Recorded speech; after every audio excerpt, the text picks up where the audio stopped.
Hey, how's it going, guys? Mr. Boss for the win here, and in today's Grand Theft Auto 5 video, we're going to be talking about the top 10 best properties you can buy and own in Grand Theft Auto Online. So some of these are going to be residential, some of these are going to be more commercial business properties, and I'm going to be trying to explain my reasoning for each one as we go along. So with all the way, let's not waste more time and let's get it started. So these are in no particular order. These are just, in my opinion, the 10 best properties you can buy.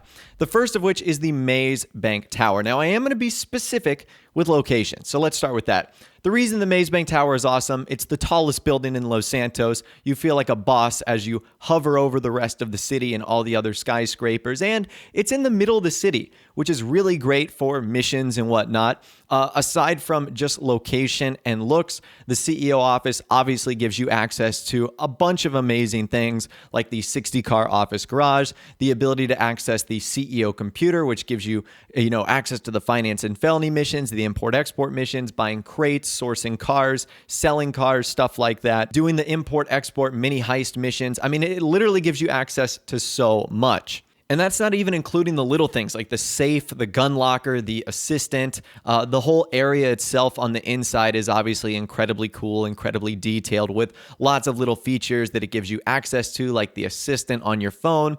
So needless to say, owning an office is really useful, but owning the Maze Bank Tower is the best. Again, tallest building in Los Santos. You just feel like such a total boss when you're in this thing. So that's at the number 1 spot today.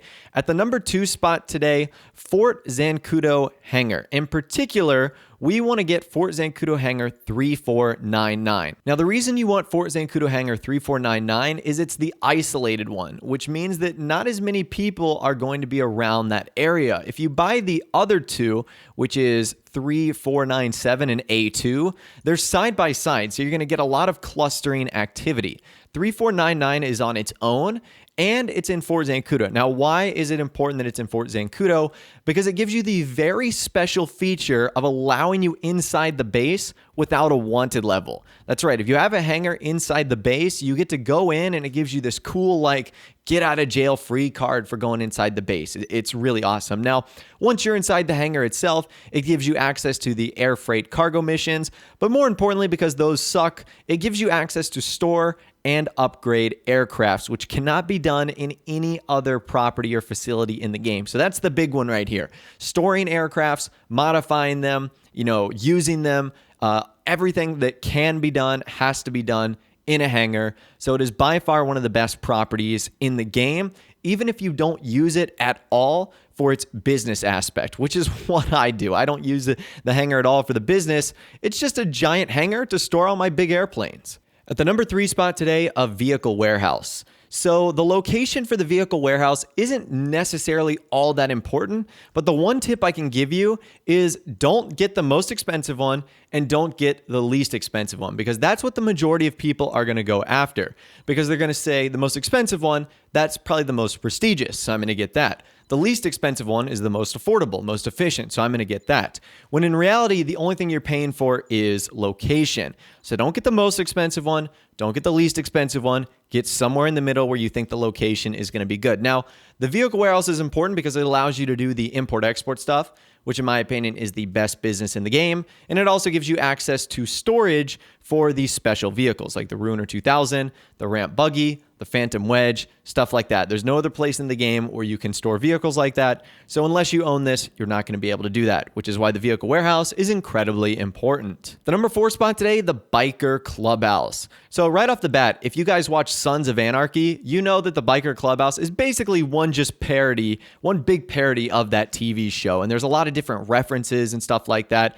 But the biker clubhouses are still pretty cool. It's the only property in the game that has a all biker garage where you can store bikes. It also has a bike modification shop on the inside, which is kind of unique as well. No other place in the game has that. It has a nice lounge area, place to do the biker missions. Now, as far as which biker clubhouse you should choose, really the same logic can be applied here. Don't buy the most expensive one. Don't buy the least expensive one. But what I like to do, I've chosen the downtown Vinewood Clubhouse one, 2214 Clinton Avenue. It's right at the top of the city and it's close to the highway, but you can still get to the bottom part of the city if you need to be. So that's why I like that one. Easy access to the highway for missions and whatnot, but still relatively close enough in the city. So the Biker Clubhouse, in my opinion, is a must buy. The number 5 spot, this is actually connected to the Biker Clubhouse, but the methamphetamine lab. So again, really similarly here, if you've watched the television show Breaking Bad, you'll know that this is like 100% a parody of the meth shop that Walter White or Heisenberg ultimately gets. But the meth lockup is really cool. It's this super high-tech facility with lots of high-tech gear and gadgets. There's people that are crushing blue meth, which is another reference to Breaking Bad. There's like a fly that you can hear in here. There's a noob furnace as well.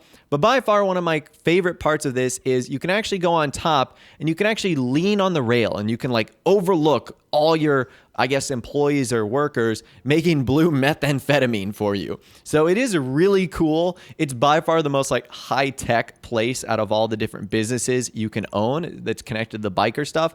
So in my opinion, the meth lab is absolutely awesome. And it's really cool when all the workers are in there working around and stuff like that. And it is actually pretty profitable at the end of the day, as you can see the total earnings I've done from just a couple of cells. Building off of that, the next one I think is pretty cool at the number 6 spot today is the cocaine lockup, also in the biker business. Now, this is probably the best money-making one, as you'll see in a little bit, but it is still really cool. You've got about 7 to 8 people all lined around this singular long table in their underwear with masks on and headgear on, and they're basically just putting cocaine into various different like storage facilities, whether it's baking soda boxes or whether it's action figures, and you get to see all these NPCs moving around and doing their various tasks and whatnot. So it is pretty cool to actually experience and see on the inside. But more importantly here is the money you make from this. As you guys can see here, I've done 13 total sales and made almost $6 million, which is a lot of money for the biker stuff. And as kind of a side note, the biker businesses right now are getting you like extra money.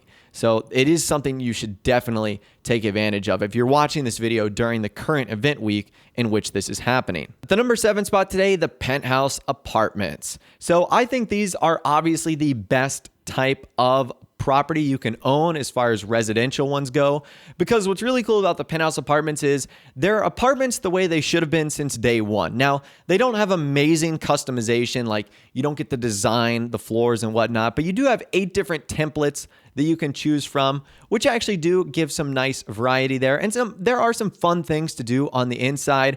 And obviously, these apartments give you access to the original 5 heist missions, which are very important for starting the game and making money and getting your sort of criminal career up and running. So yes, while there's better, I guess, places you can buy that do more things, these are still really cool in their unique design elements, and they give you access to the original heist missions, which once again are very, very important. At the number 8 spot today, the facility. The facility was just added with the Doomsday Heist, and you need the facility to do a lot. To obviously start the Doomsday Heist, to store a lot of the Doomsday Heist vehicles, like the Avenger, like the RCV, like the Kanjali tank. They can only be stored here in the facility.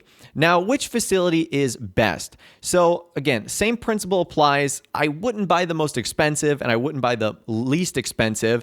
And for the facility, I wanted to try and get close to a bunch of different things that I think would be useful. So I think the Grand Sonora Desert one is the best. It's right next to Trevor's Airfield, perfect for helicopters and aircrafts. And it's also right next to the highway, perfect for getting to the city really quickly. So that's the one that I like the most, Grand Sonora Desert Facility.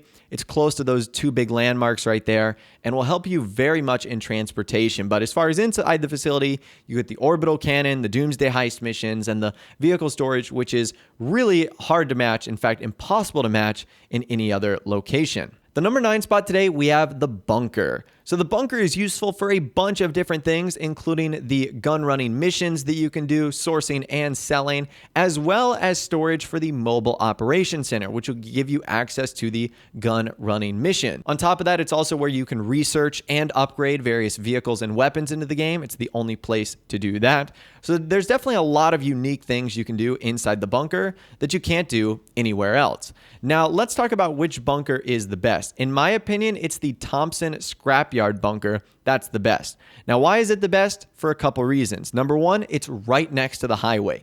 Easy transportation for your sourcing vehicles and missions, and it's still relatively close to Trevor's Airfield, which is great for helicopters, planes, and things that you need to do. So all the bunkers are going to be located out in the desert and sandy shores in Paleto Bay. So you're not going to get one close to the city. So that's why I think the Thompson Scrapyard one is the best. But other than that, the bunkers are incredibly useful, even if you don't do any of the gun running, sourcing, selling missions. So that's why it is on this list today. And at the number 10 spot, this one kind of pained me a little bit just because of how expensive they are, but we have the Galaxy Super Yachts. And even though you might hate them, the Galaxy Super Yachts do have some unique features about them. Like number one, it's the only water property we have in the game. Love it or hate it, there's no other way to be on the water in a property. So you've got the yacht. It also has some unique features like the hot tub. It has helicopter storage that helicopters will spawn on your yacht. You can use them for whatever you want, which is kind of cool. It has a very unique interior. It has a captain that'll sail you around